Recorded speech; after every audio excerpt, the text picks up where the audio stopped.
Hello, I'm Omnik. I will be doing educational first round 176 and trying to explain what I'm doing.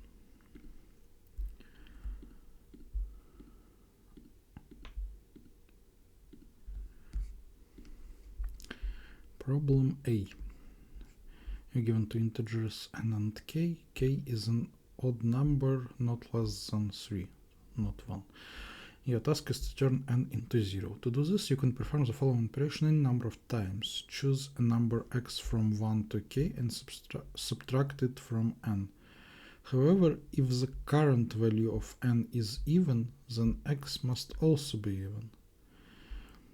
And if the current value of n is odd, then x must be odd.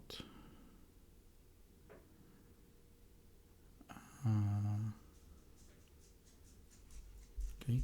In different operations, you can choose the same values of x, but you don't have to. So there are no limitations on using the same value of x. Calculate the minimum number of operations required to turn n into 0.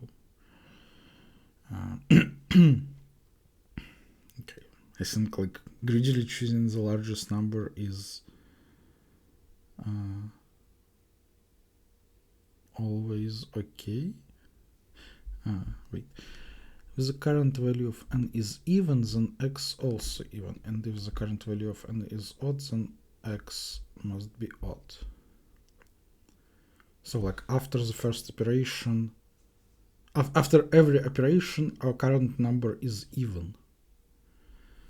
So like we are doing the first operation greedily depending on the parity, but then n is always even and we just subtract k minus 1 until like n is positive.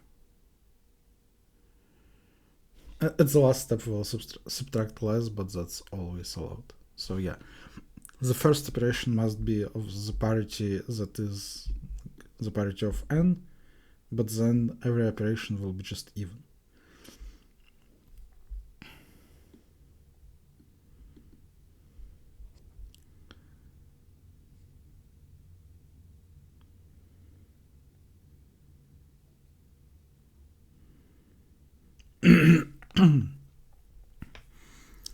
So I think it is just correct that the answer is n minus 1 divided by k minus 1 rounded up. Because k minus 1 is even. So after the first operation, the remaining number of operations is like n divided by k minus 1 rounded up. Just like how many times we need to subtract k minus 1 to get a non-positive number. But in the first operation, we might subtract k if n is odd. So I kind of want to like decrease n by 1, and then after that we subtracting k minus 1 in every operation, like at most k minus 1. It like can be bad if n is even, because then like in the first operation I'm kind of allowing to subtract k, which is not allowed. But it won't matter for the answer, because like after subtracting 1, n minus 1 will become odd, and we divide it by even number, so like, and then round it up. Like it cannot happen that I decreased the result by 1. So the answer is just n minus 1 divided by k minus 1 rounded up.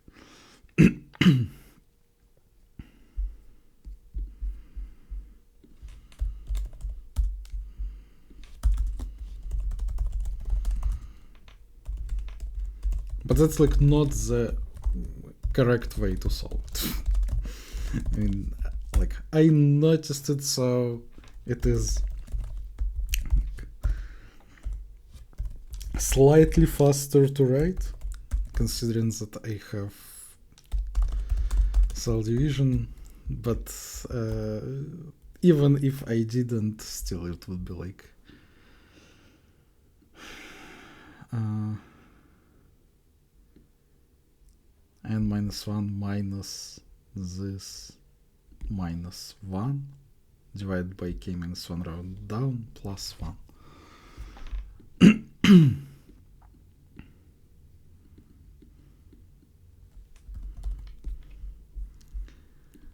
But yeah, the right way would be to write an if depending on the parity of n, subtract k or k minus 1, and then divide by k minus 1, rounding up, and add 1.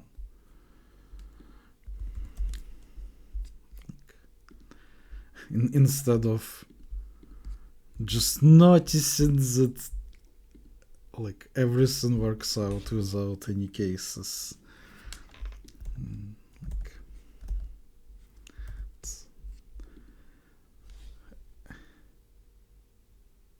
Like that formula just happened to work. That's not the way I arrived at it. Okay, problem B, array recoloring. You are given an integer array A of size n. Initially, all elements of the array are colored red. You have to choose exactly k elements of the array and paint them blue. Then, while there is at least one red element, you have to select any red element with a blue neighbor and make it blue. The cost of painting the array is defined as the sum of the first k chosen elements and the last painted element. Okay. It asks us to calculate the maximum possible cost of painting for the given array.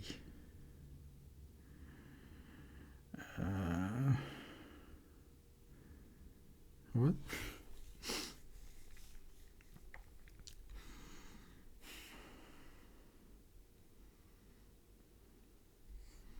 If a red element has two blue neighbors, you can paint it blue. So why can't I just choose k plus 1 biggest elements? Okay. So I'm choosing some elements and getting like their sum, and also I add like the last value. Which must be different.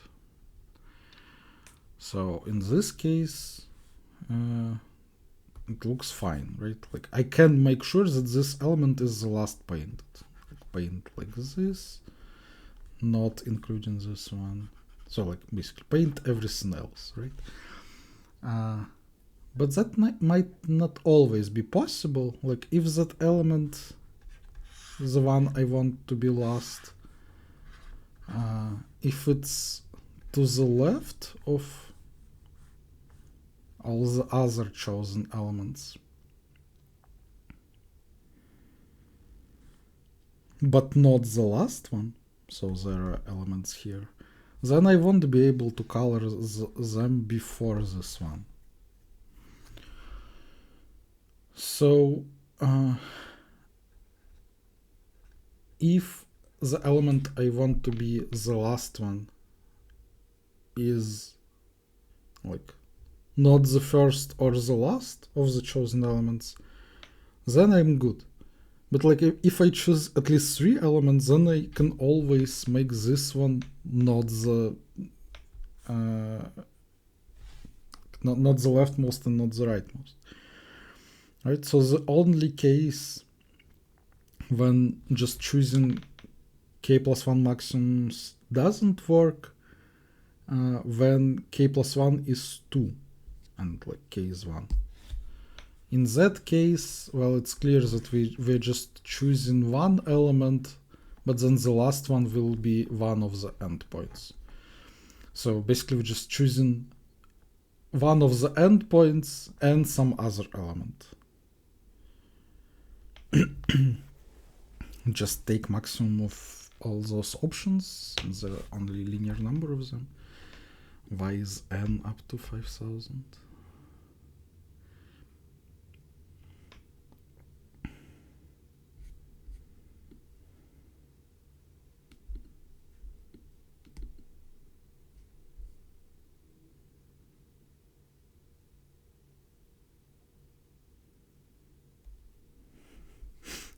Yeah, I think that if k is not 1, then I'm just choosing k plus 1 maximums.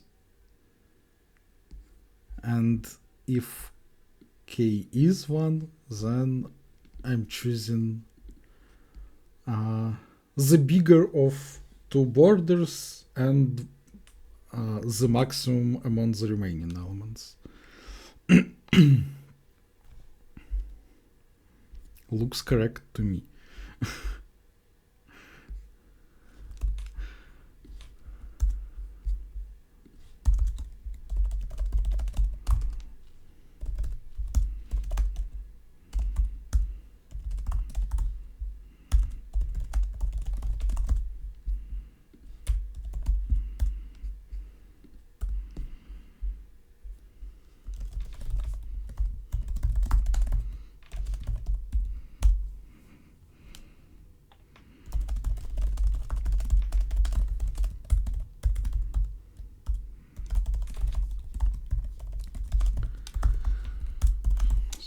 Have two cases, if k is 1 and if k is not 1. If k is 1, if a0 is smaller than, so if the first element is smaller than the last one, we'll just swap them.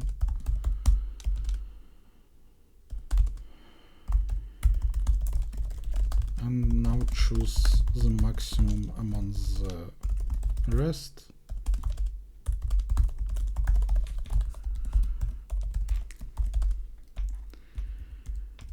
And print the sum. Otherwise, I just want to choose k largest elements. The simplest way is to sort the array, but you technically don't have to. There is a built-in function nth element.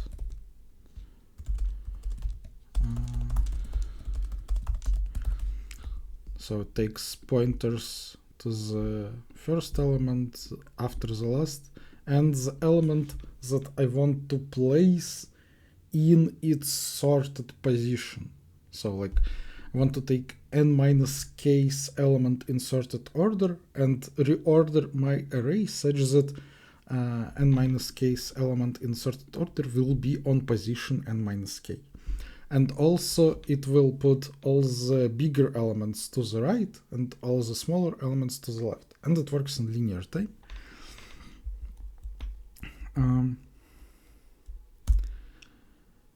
So now I know that k biggest elements are on k last positions, because like the k's maximum is on its own position and then the elements on the right are bigger.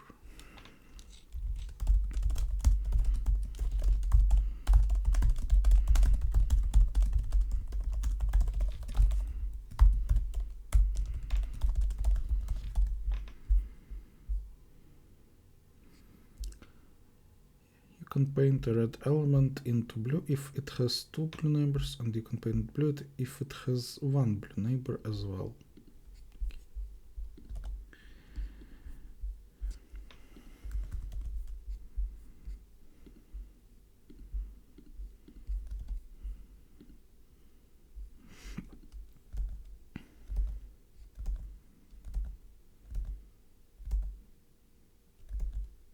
Still worried that I didn't understand some.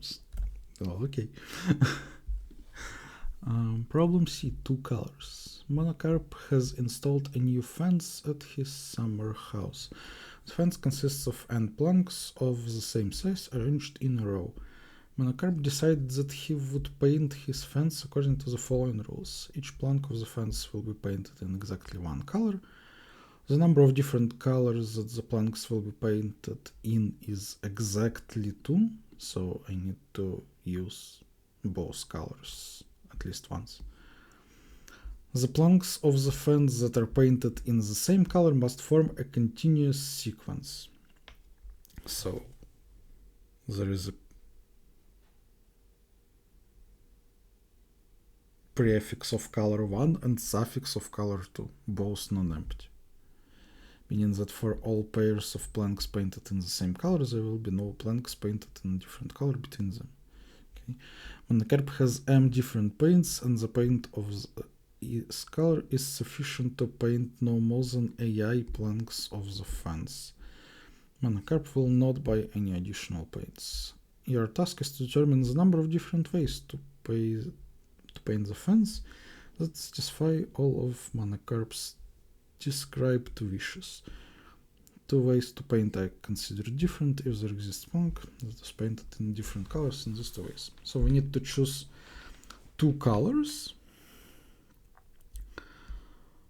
such that the sum of their values is at least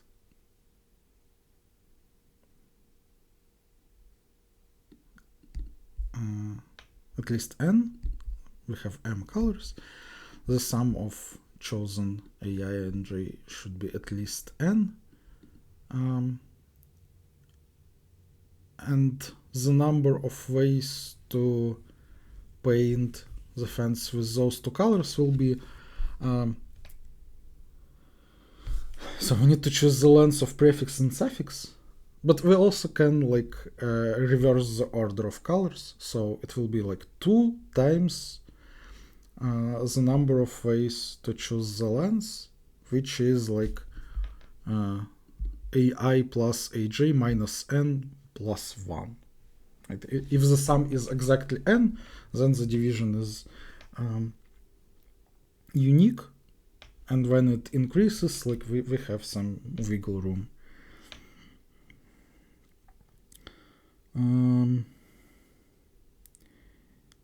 Right, but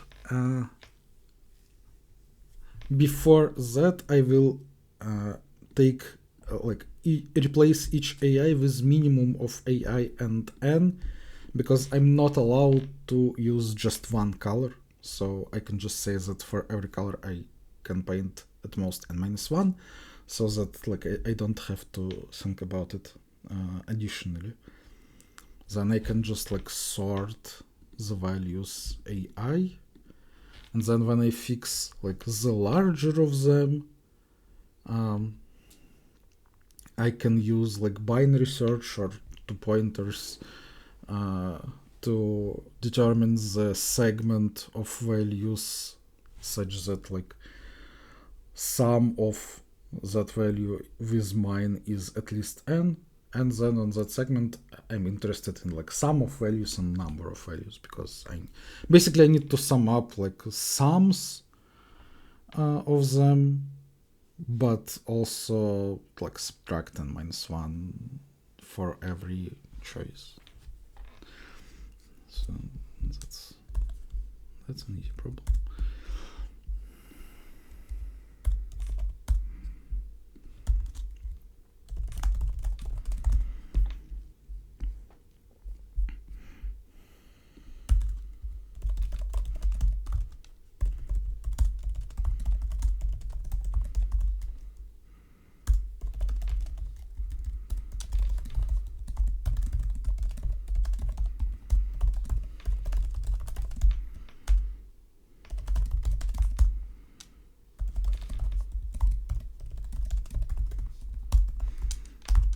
Don't forget to take minimum with n-1.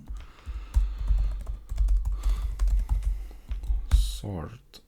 Now, like it would be easier to just use binary search, but I want to do it optimal.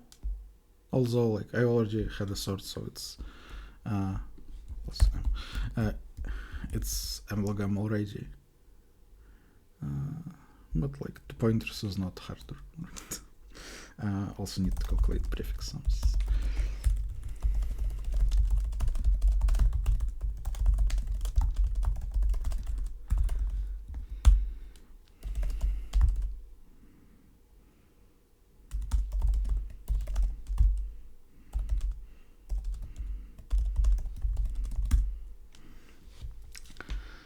So I want to fix the larger of two, so the one that goes further in my sorted order.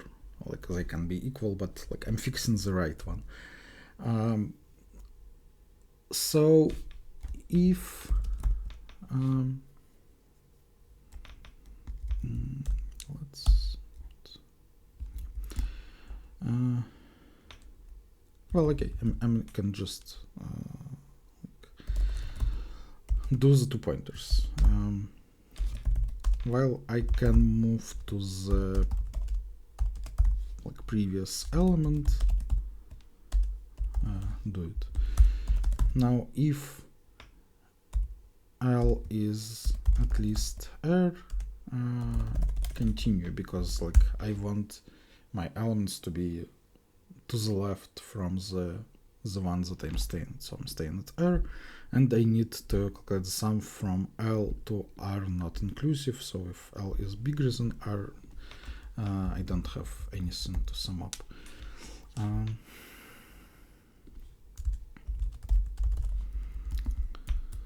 Okay, so I'm adding to answer the sum of the values on the left, and also my element multiplied by R minus L, but then I need to subtract n and 1 also, like for every chosen left one. Need to add this thing.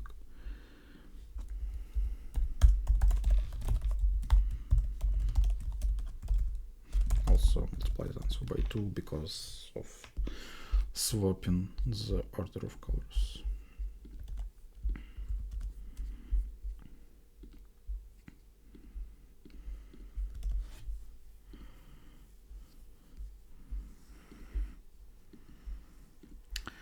Problem D, equalization. You are given two positive integers x and y. You can perform the following operation any number of times, possibly 0. Choose a positive integer k and divide either x or y by 2 to the power of k, rounding down. So like in binary that would mean like drop last k bits. The cost of this operation is 2 to the power of k. However, there is an additional constraint. You cannot select the same value of k more than once, like at all. Okay, your task is to calculate the minimum possible cost in order to make x equal to y.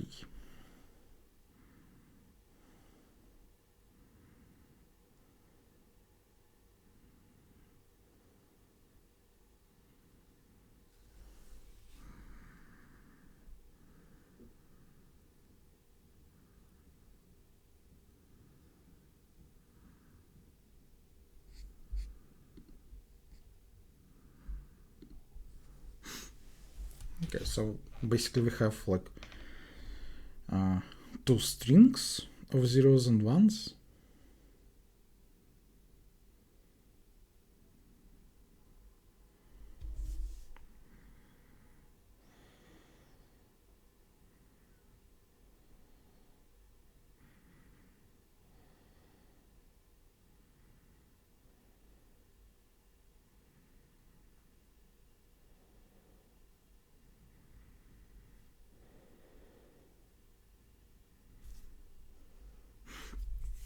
Yeah, my operation is to remove k last elements from either of the strings. I want to make them equal.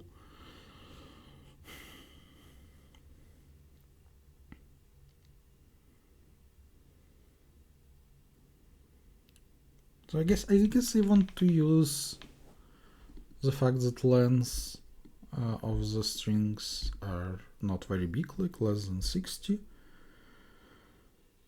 and pre-calculate something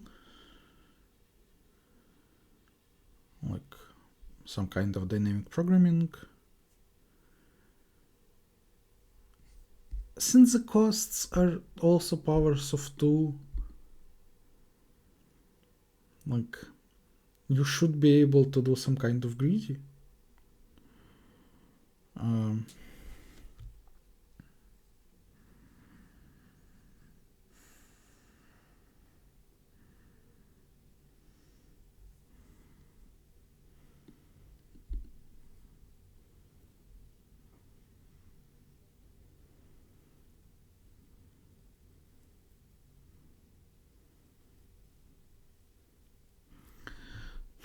There is a slight problem that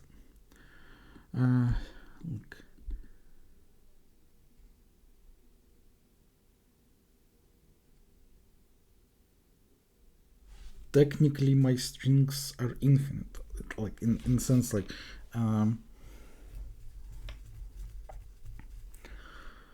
it is okay to just make both numbers equal to 0 in the original setting, or like make both strings empty.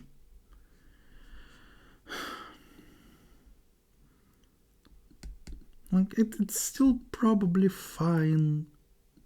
I mean, like log square per test is fine, so could just calculate the dynamic programming and then like basically for a test I want to iterate on like how many symbols I cut from the first string and how many symbols I cut from the second string. I know the smallest cost to achieve that because I pre-calculated the dynamic programming for all the pairs.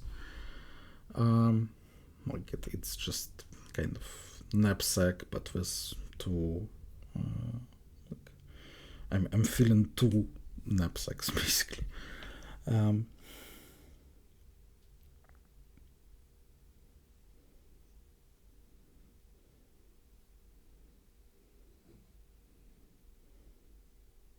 Okay, after calculating the dynamic programming to cut like exactly that many, I can also pre-calculate like what is the cost to cut at least this and this.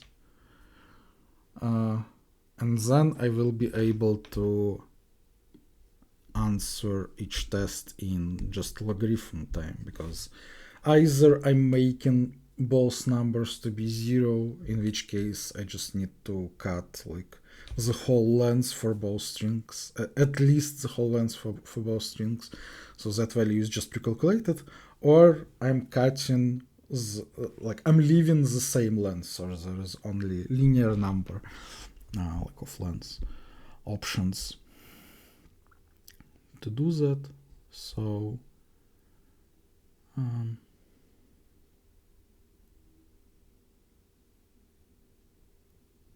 can I do it in constant time? I don't think so.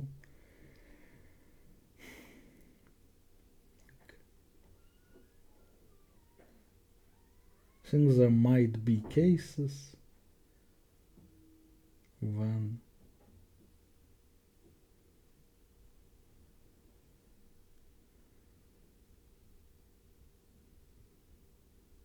you need to cut more than you have to. Maybe not with such costs. Like this solution does not depend on the costs being 2 to the power of k. Like even if the cost for every k was just given, it would still work. Also, like the cost must be the same for all the tests. So like if the costs are given and then like we have queries to answer, then it's still fine. And here like the cost is just fixed and it is kind of special, so like greedy, yeah, probably work, but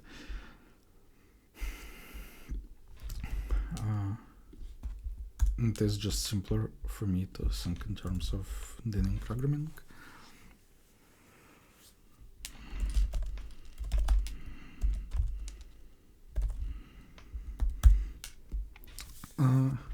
I need to be careful if I'm setting like 60, because the sum of lengths that I will be using may be like quite bigger than 60, but I don't need to cut more than 60. Like, okay, I might need to cut more than 60 to cut everything, but then I can just like take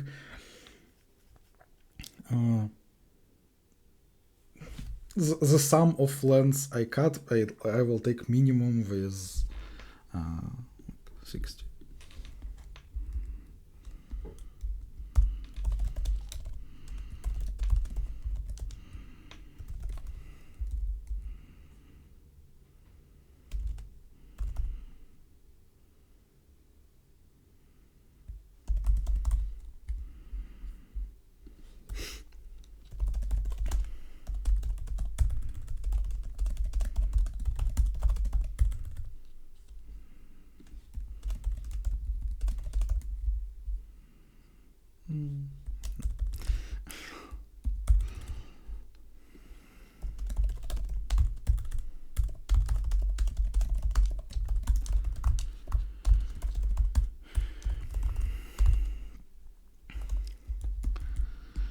So this will be my knapsack. Technically, there is another dimension that I will iterate over. That like the which numbers I already used. But I can like I only need to store 2 layers, and technically I can just store 1 layer, because like I can always not use a number, so like all the old values are valid. I just need to be careful to like not use the same number many times, but I can make sure that if I iterate like from higher to lower for every number, because like I'm only making transitions to the like left to right, to the right or down, like if making matrix.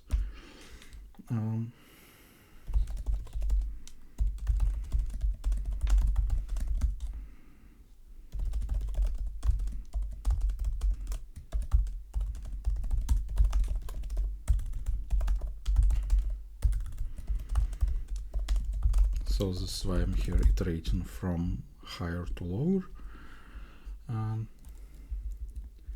and making the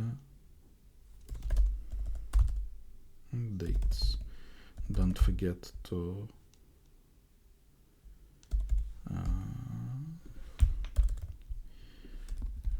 take minimum with k-1 so that I don't go beyond the bounds of my array.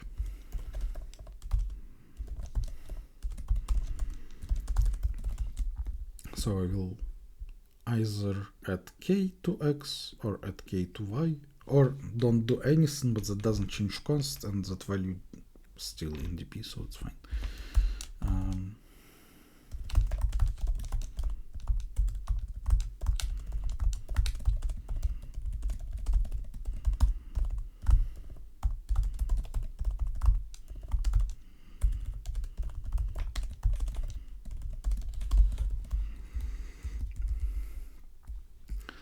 Okay, so now dpxy is what is the cost to cut exactly x and y, x from the first string, y from the second string, if if one of them is k-1, then like on that dimension I can cut more, but I never want to cut exactly k-1, so it doesn't matter that I have other options here. I have them to calculate the second array, like what is the minimum cost to cut at least x and at least y.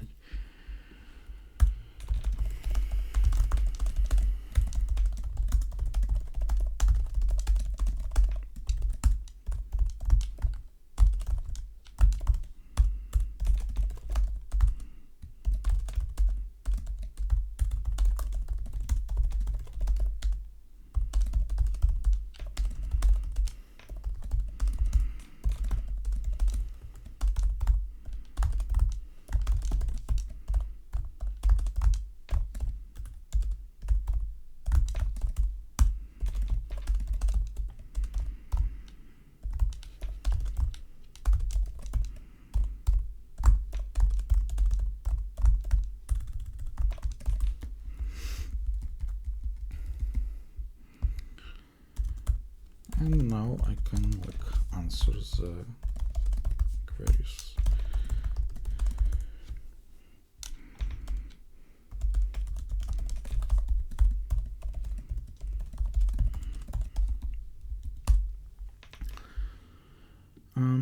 I want to learn the length of both those numbers.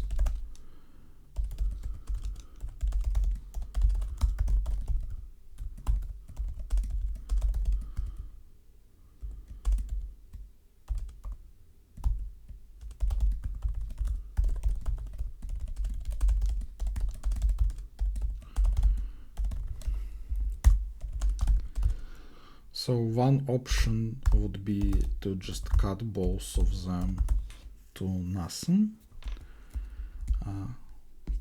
So I need to cut at least len A from the first one and at least len B from the second one. Or I can try to cut them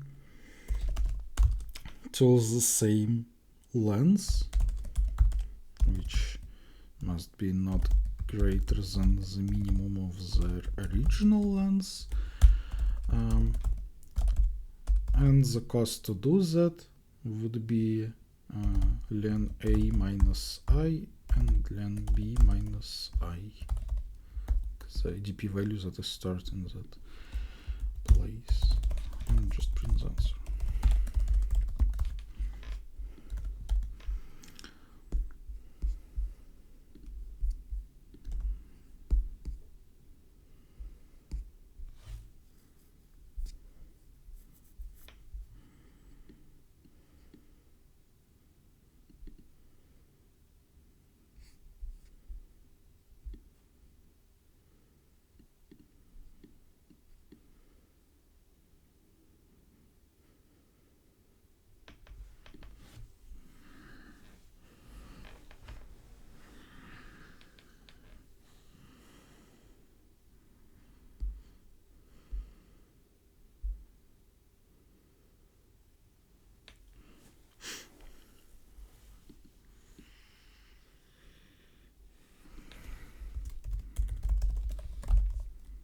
Oh, right.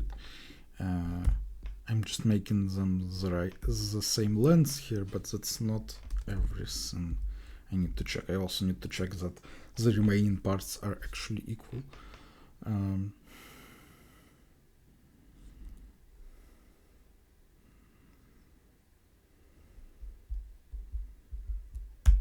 So if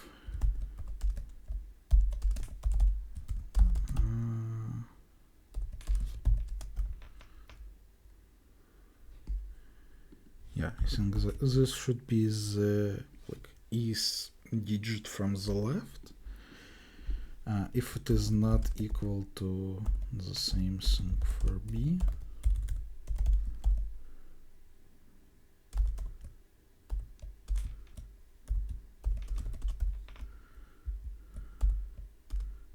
break.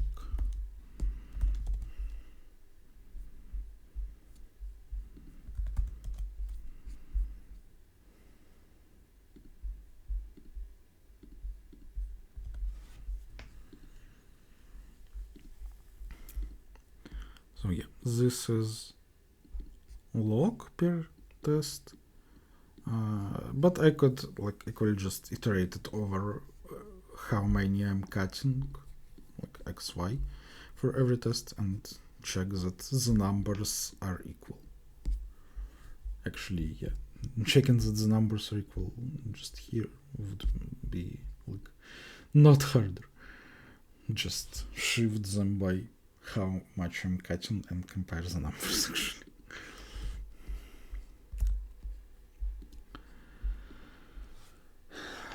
Problem E, XOR matrix.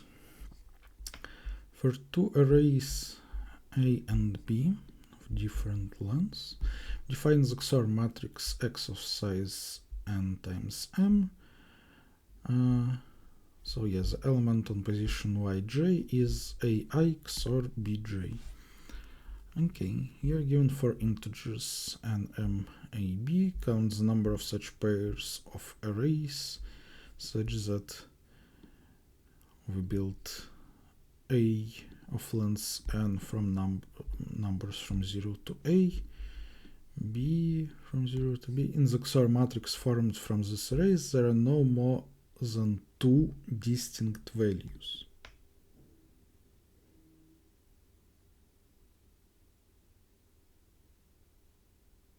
Interesting.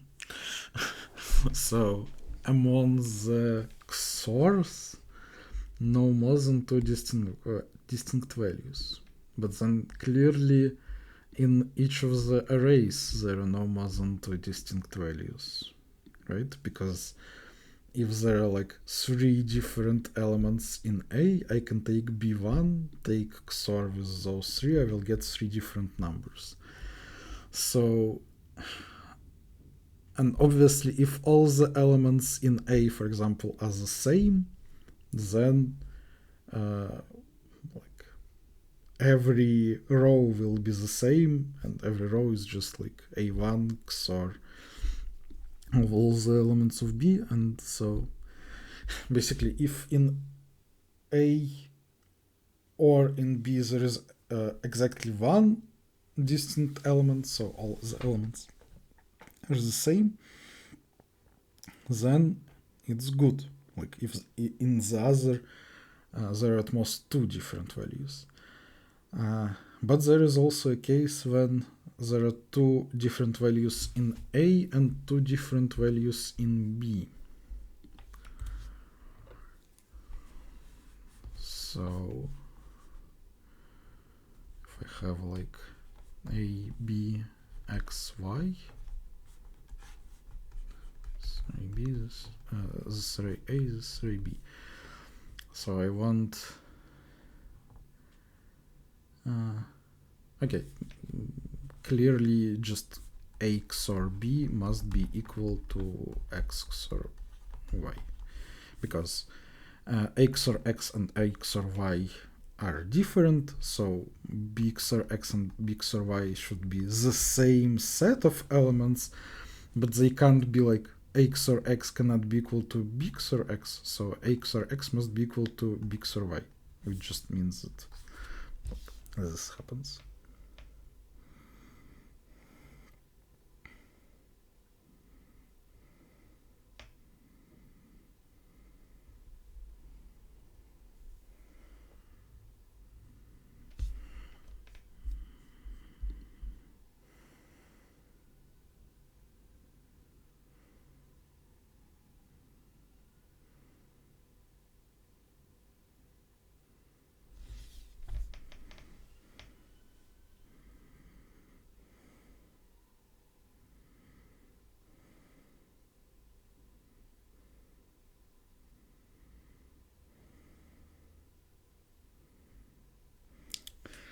So what?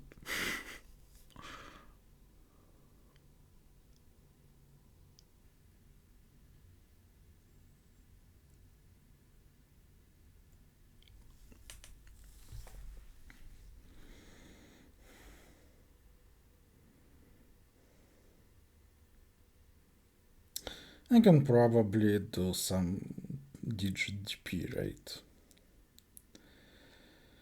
Oof.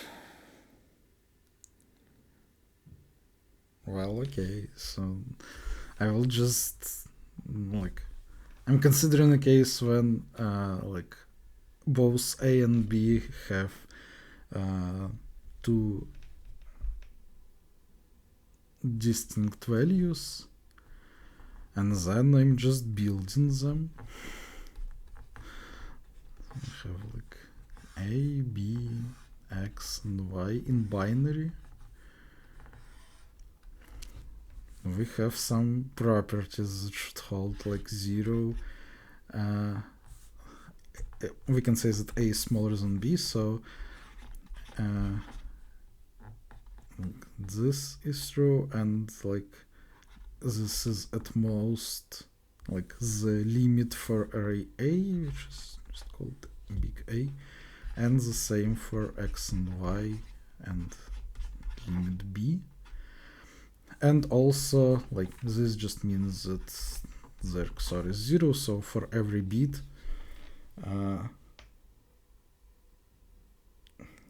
like the XOR of 4 digits I'm placing must be 0. I can store like flag for every inequality. Amazing problem. So it will be like the length is 30 times 2 to the power of 6 times 2 to the power of 4, like of the numbers in place. No, technically 2 to the power of 3 because I have this condition. Is it fast enough?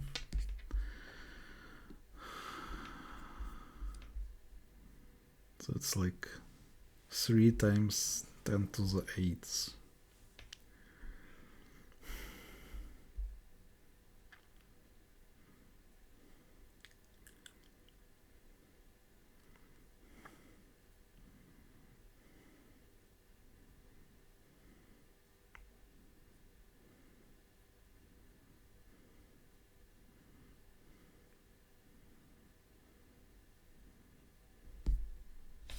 I don't need to store this. Okay, to the first one. All my numbers are non-negative. Sure. Yeah, then it is fast enough. Okay.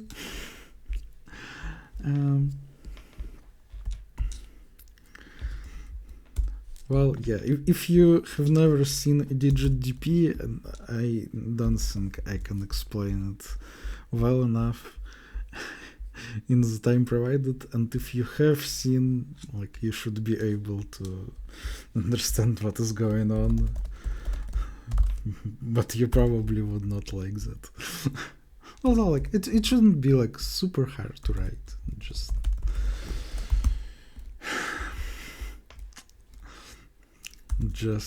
yeah.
Just iterating over all the ways to choose digits.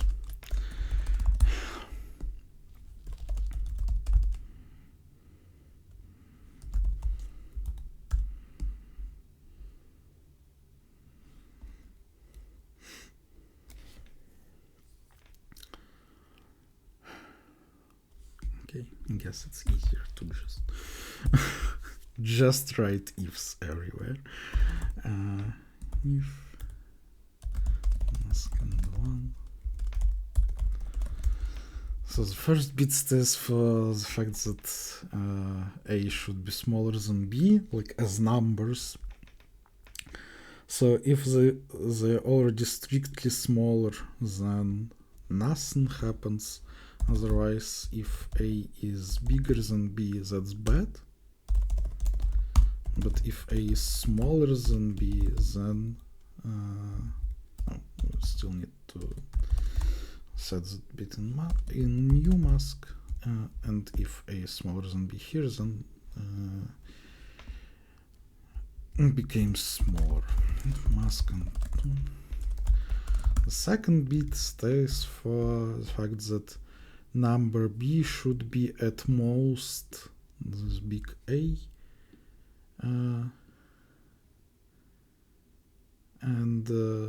So this bit also, like, if it is already strictly smaller. If it is already strictly smaller, then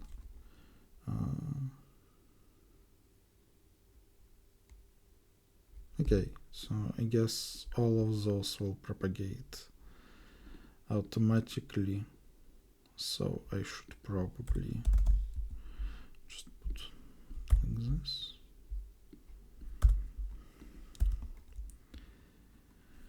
Now int c is the is digit of big A. If B is greater than C, that's bad. If B is strictly smaller than C, mask update. And now the same for X and Y.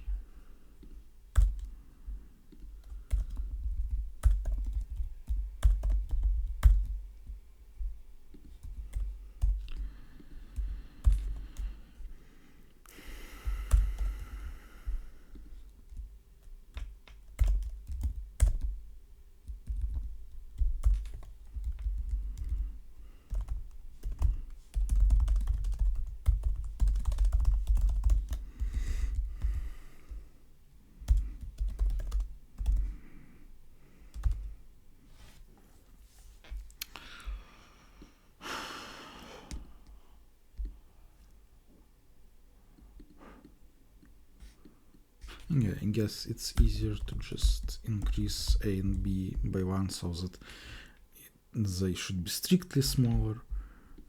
Then what I'm interested in is the number of ways to reach the full mask. Okay, now that's the number of ways to choose those 4 numbers that are distinct. Now I need to multiply it by the number of ways to construct the corresponding arrays in which, like, both numbers should be present, so it's 2 to the power of length of array minus 2 for the 2 arrays that consist of the same number.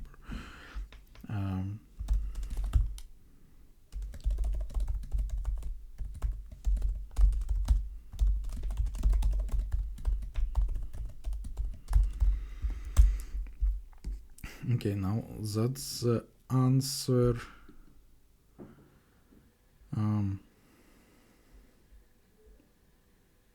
When I have 2 different numbers in both arrays.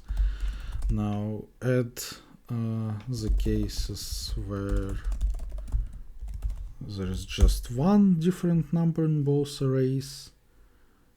Since I increased A and B, the number of ways to choose that number is just A and B, and the number of ways to construct the corresponding array is just 1. Repeat that number the number of times it is needed. Now if in A all the numbers are the same, that's A, but in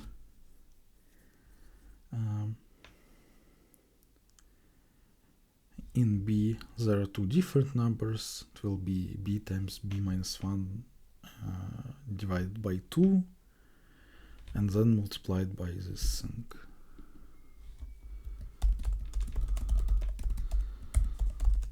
So to divide by 2, I can divide here.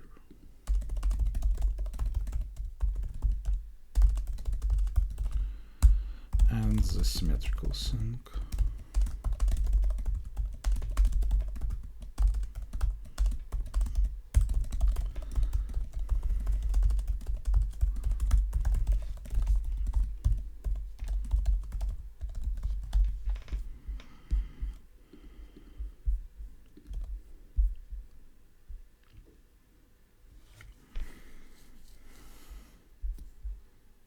Oh, great. I forgot the main part. The XOR must be 0.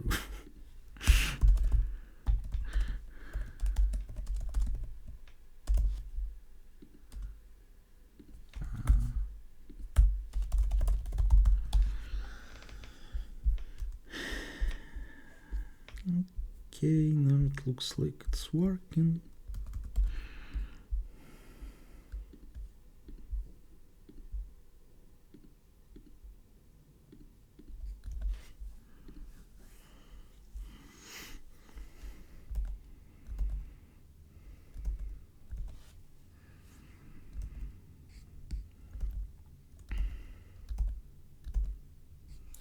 I should pass.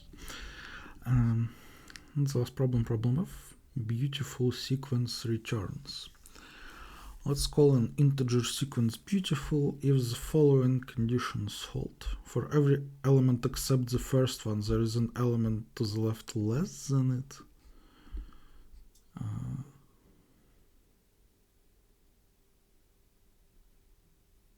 Doesn't that just mean that the first element is the strict minimum of the array? Because like the first should be smaller than the second, because for the second there should be an element to the left that is less. So the first one is smaller than the second. Then for the third element there should be an element strictly smaller, but if there is, then the first one is also strictly smaller than the third one, because it's like the smallest of the first two. Then the same for the fourth and fifth and the same. So and then we have like symmetrical element to the right larger than it. Okay, so the first element is the strict minimum, the last element is the strict maximum.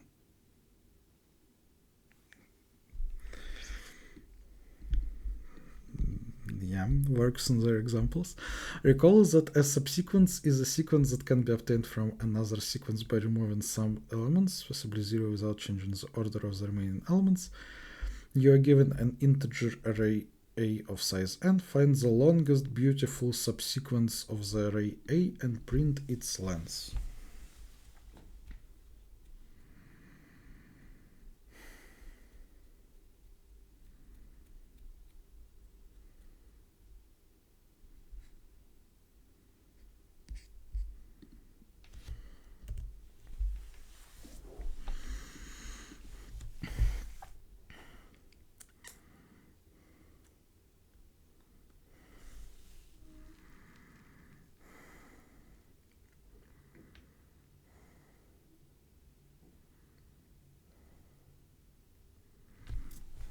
I probably want to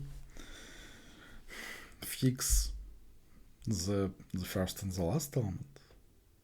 Well, yeah, if I fix both, then I just need to take the elements in the middle that are strictly between them by value. I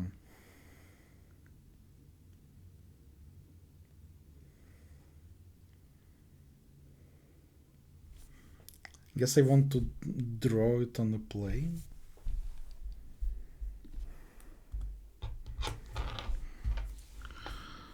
So like if I plot the array as like points of position value, then like here's my left element, there can be some elements before, here's my right element, can be some elements after, and like I should take the elements that are in this rectangle.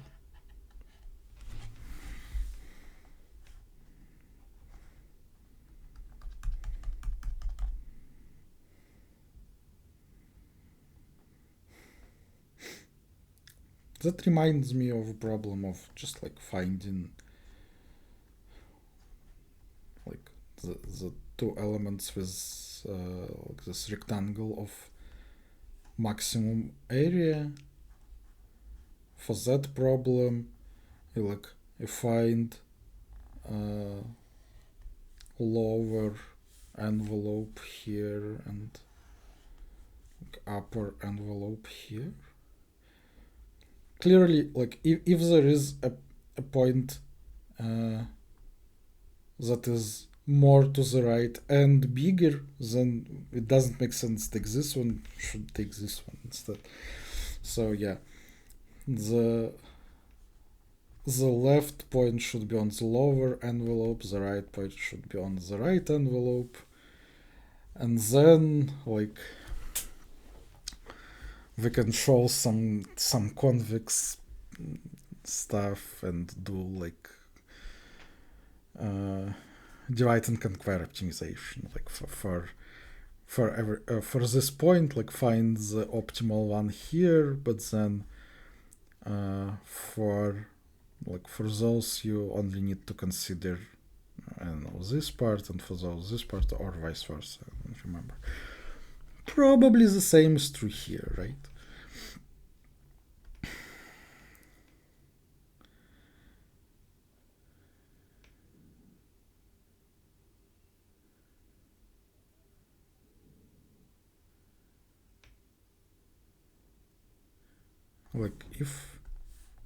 If let's say for this point the optimum one is here, and for this point the optimum one is here.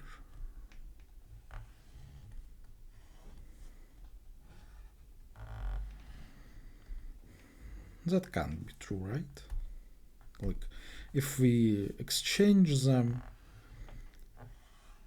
then the left one gets this rectangle and the right one gets this rectangle, and their union,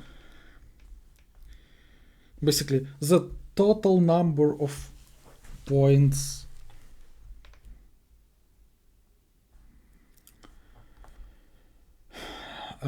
inside to black rectangle. So let's draw more colors.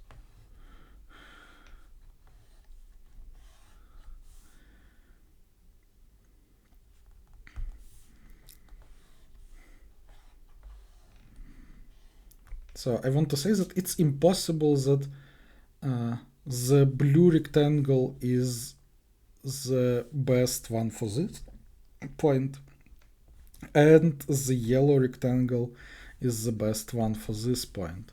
Why is that? Because I can swap them, and the sum of their values will increase. So at least one of them should increase. That means that if I find the optimal rectangle for this point, and the corresponding point is here, then for all the points that are to the right, the optimal one will be also to the right, and for the ones on the left, it will be on the left. So if I can find those values fast enough, then I can do divide and conquer. And in that problem that I remember, the value was just the area of the rectangle, so it wasn't any issues with that. But here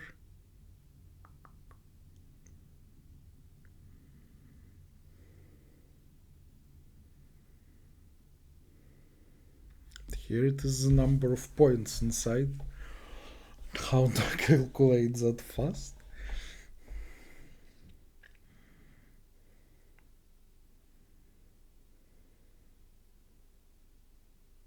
Do I need to calculate it fast?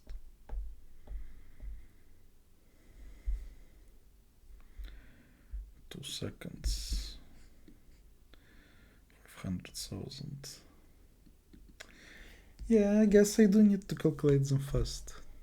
So I had a nice idea that, basically, I have some queries of like count the number of points inside the rectangle. But I kind of need to do them online, but not like super online. So how do I do dividing and square? Like, I have a segment which is initially like all the points. Take this point, consider all options,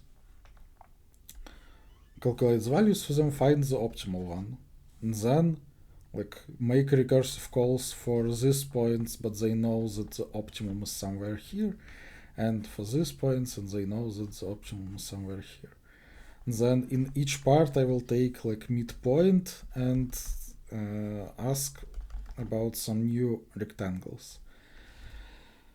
But if I do like it's in layers, so like in the first layer, I just take midpoint and ask with all the other endpoints. Then on the second layer, I take two midpoints and ask like with their points. I can create linear number of queries in one layer, then answer all of them offline. Now I just have queries of like calculate the number of points in the rectangle.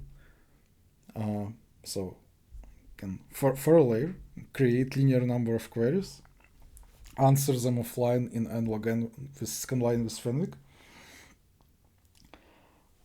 then like find maximum for every point, and then make the recursive calls and like go to the next layer. So that would be like nlog square. But I guess it's not what they want. But that would be amazing.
I don't know, maybe it's just good.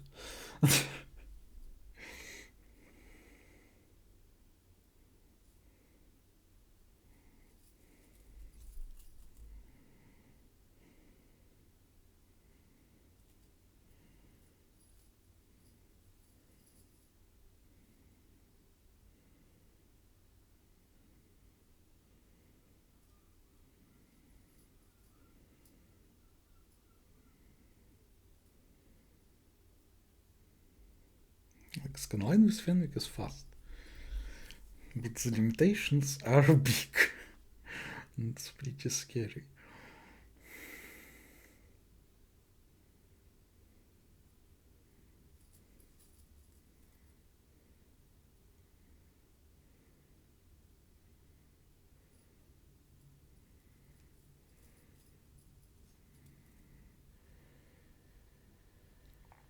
Actually, I guess I don't need like this setup with like offline queries.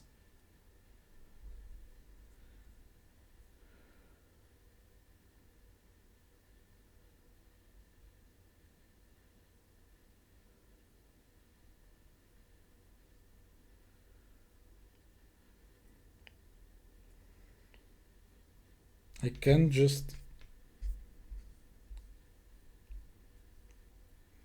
like maintain a Fenwick tree for points that are like on the segment between like my left point and my right point.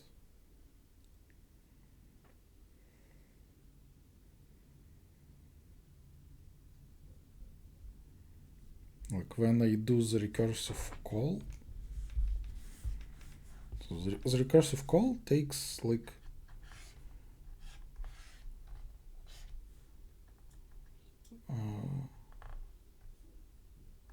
subsegment of points on the lower envelope and corresponding subsegment of the points in the upper envelope. Like when I go to this recursive call, I want to have a Fenwick like that contains all the points on this segment. Like the segments can overlap, but if they overlap, then my Fenwick is empty. Like when I want to then find the optimum for this point, I will just add all the points that I need here, and then run left to right, add points here.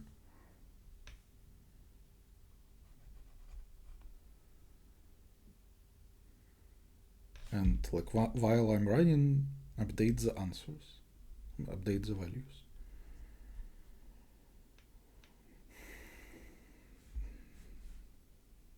So basically I have this like segment that can stretch left and right, and I'm maintaining Fenwick on values for elements in that segment.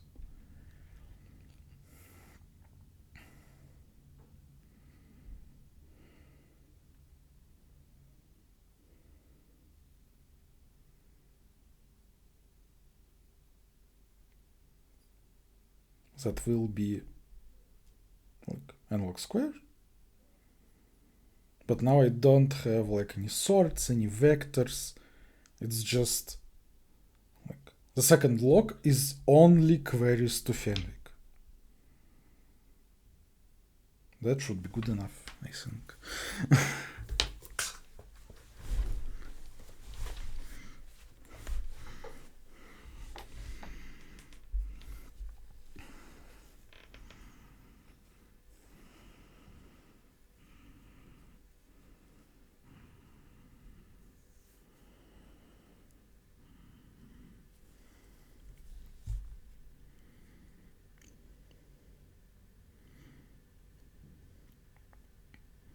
Yeah, that should work.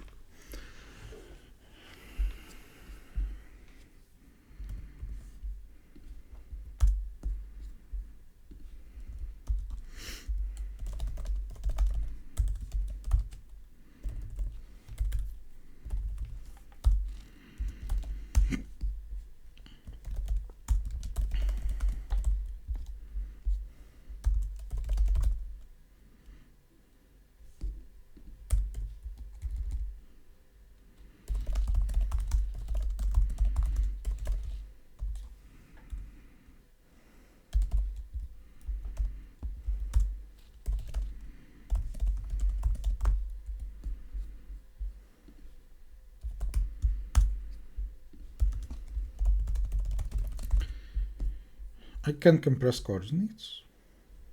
Okay, I only care about the relative order of the elements.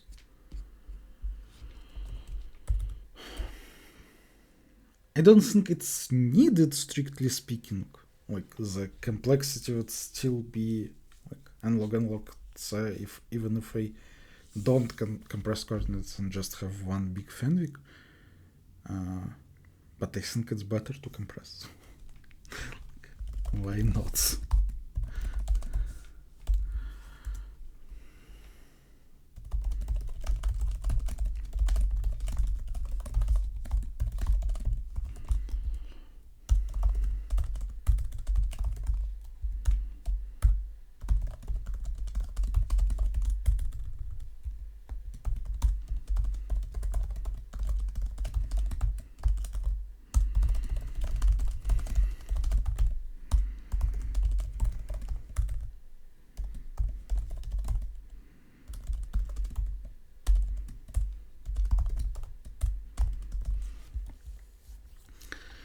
Now I have compressed coordinates.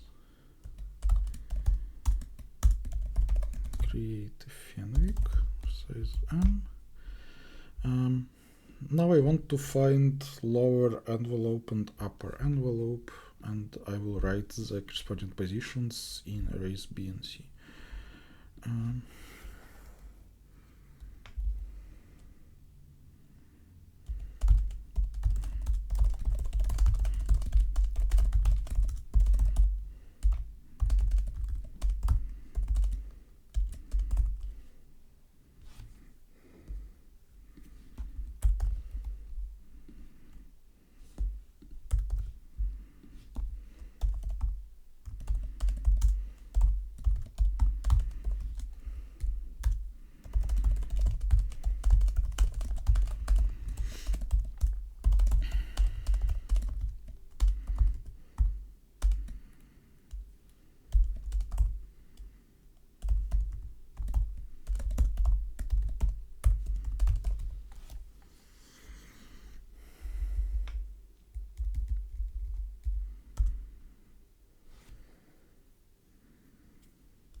I can always take 1 point.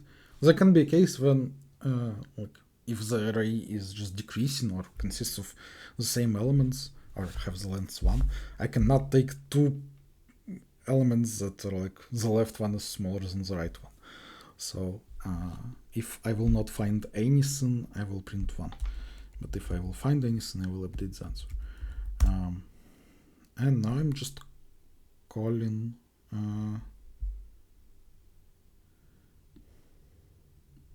yeah, I guess I want to like create the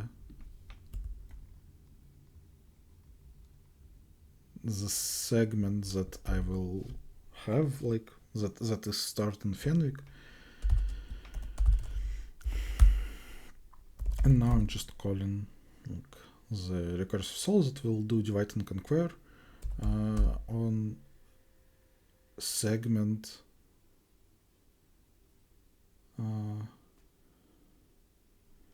should I do inclusive?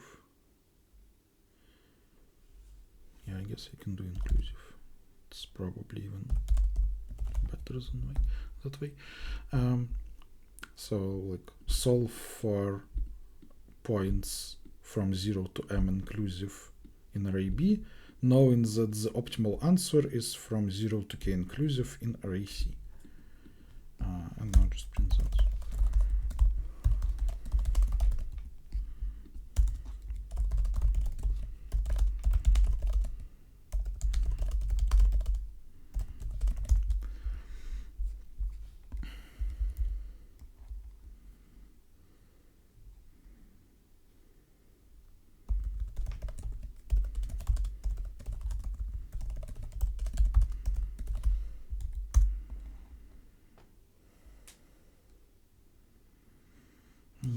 I need to be careful with such a sort.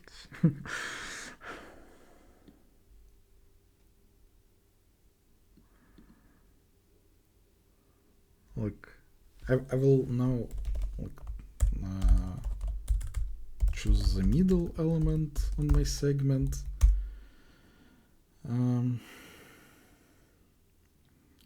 But it can happen that none of the like corresponding upper right points are good for me. So like they might be either to the left of me or lower than me. So I just need to be careful. That can happen.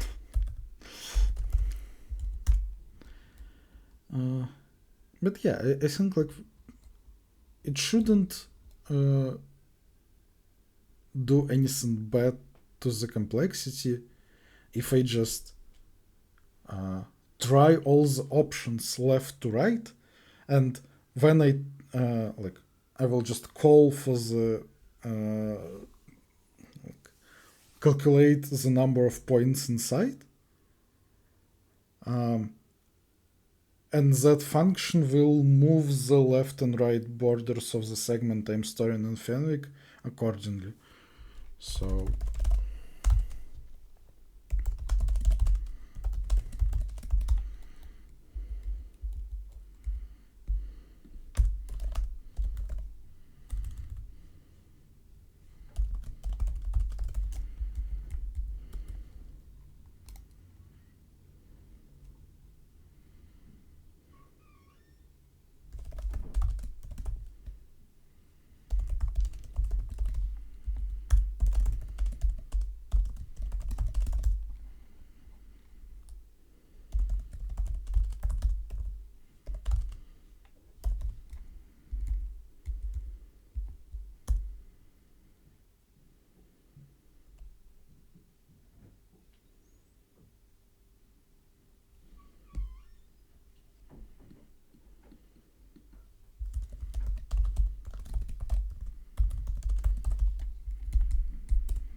if I didn't find anything,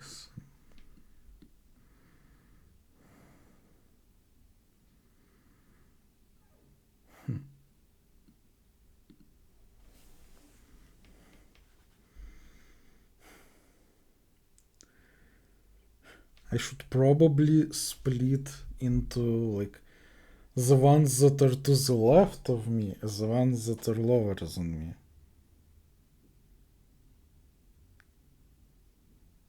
And for the left part, only solve with the ones that are on the left, and for the right part, the ones that are lower.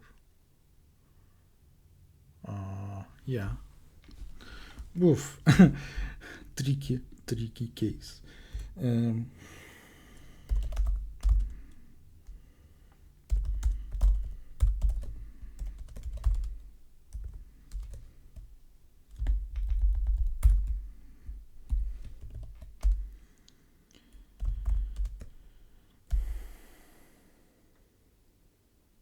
So if this one is on the left, Q plus plus, and then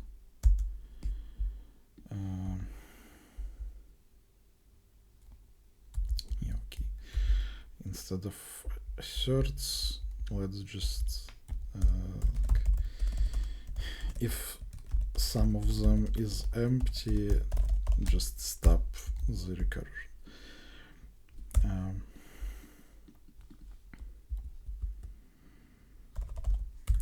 Solve L1 P minus 1 because it's inclusive, L2 Q minus 1. That's the last one that was on the left.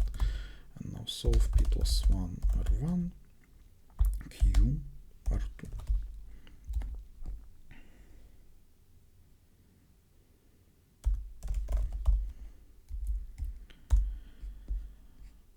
Otherwise, the left part we're solving to opt inclusive, and the right part we are solving from opt inclusive to R2.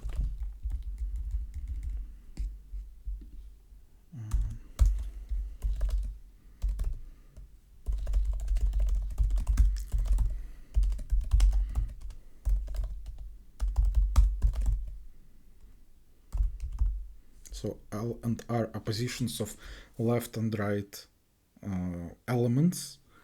So if L is at least R, then it's bad. If it is not smaller, then it's also bad. Otherwise, I want to move my borders so that I only store what's inside. But I need to be careful, if my segment is empty,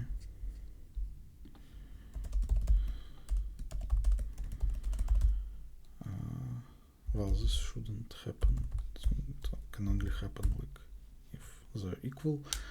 I will just I can move both borders anywhere I want, and I will set them to be R.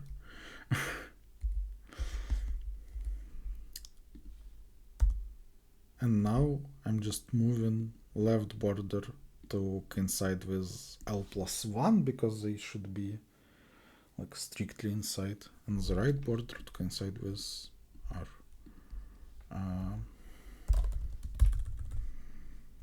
And I will first try to increase the segment and then decrease. Well, it shouldn't matter, right? Okay, it's fine to store the segment in the wrong way around. But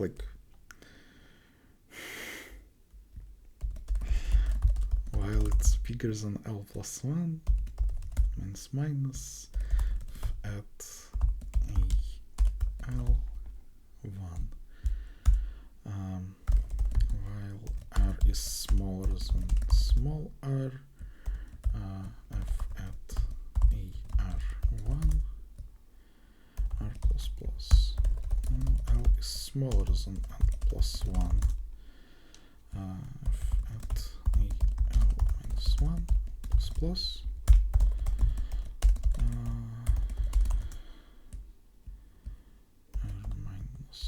minus f at a R minus 1. And now return 2 plus f gets sum a L plus 1 a R. Well, it's small L and R, but no, it's small.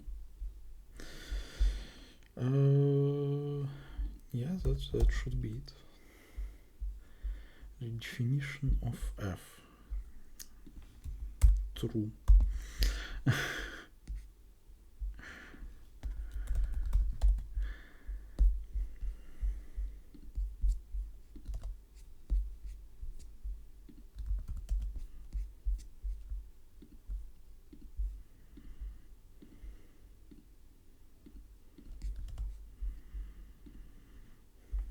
I think it should be fast.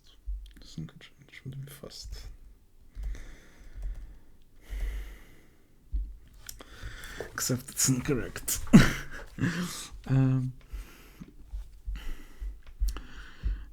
Okay, you can reread the code once, and then I should probably write stress test.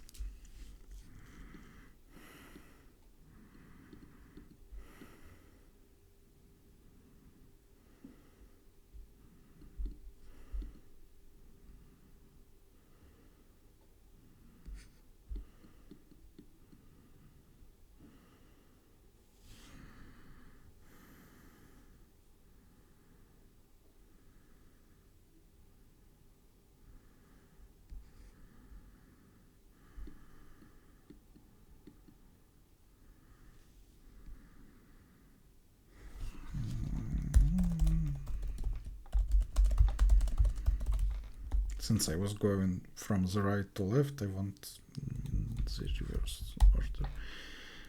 It's amazing that it works in sample.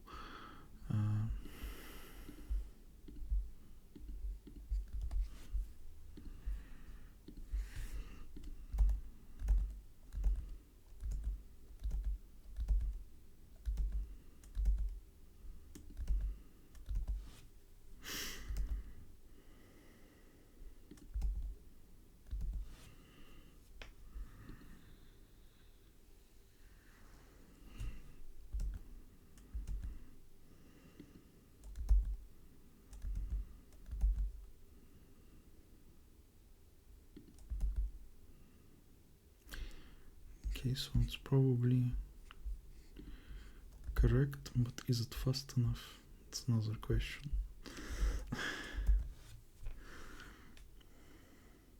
Should be okay. Fenwick, super fast.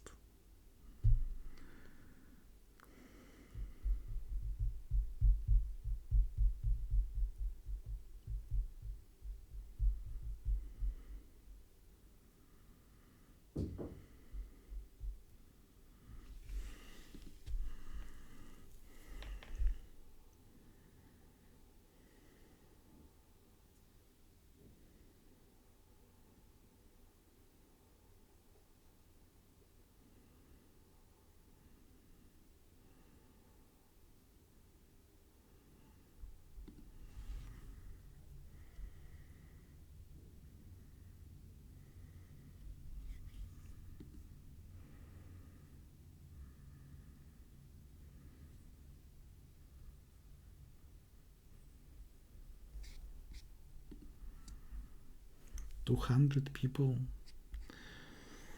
were not scared of by DP. Interesting.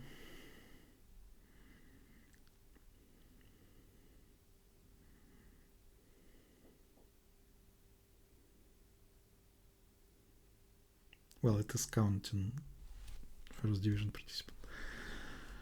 0.7, super fast.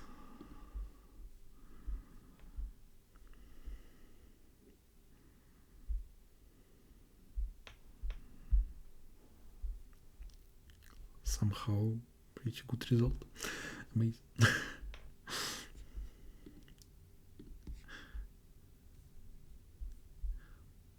In second division, still a lot of people sold E. That's cool.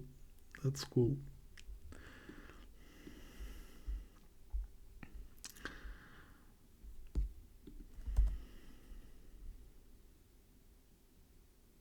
Very messy contest. I have a feeling that educationals kind of converge to just a lot of mass and then some somewhat well-known problem. But yeah, F is pretty cool. Thanks for watching. Bye.